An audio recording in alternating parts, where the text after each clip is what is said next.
Nega qatiq uvmagan? Nega shilimshiq va sassiq?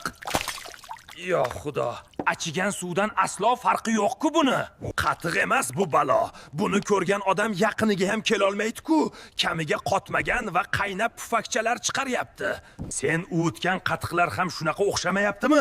Unda seni tabriklayman, chunki noto'g'ri sut tanlagansan. Ishonaver.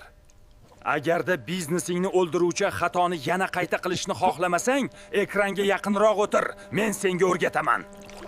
Qatiqlarni to'laligicha o'xshab chiqishi uchun eng asosiy sir bor. Bu ham bo'lsa 100% tabiiy va yangi sog'ilgan sigir sutidir. Haqiqiy sut aslo 5 oy saqlanib turmaydi. Aksincha 3 kunda achiydi. Shundan sutni qanaqaligini bilib oling va ehtiyot bo'ling. Mana sizga haqiqiy jannat. Tabiiy toza sut barchasi shu Akmilk fermasida. Bu yerda sog'ilgan sutlar bir kunda tugab egasini topadi. 5 yillik tajriba.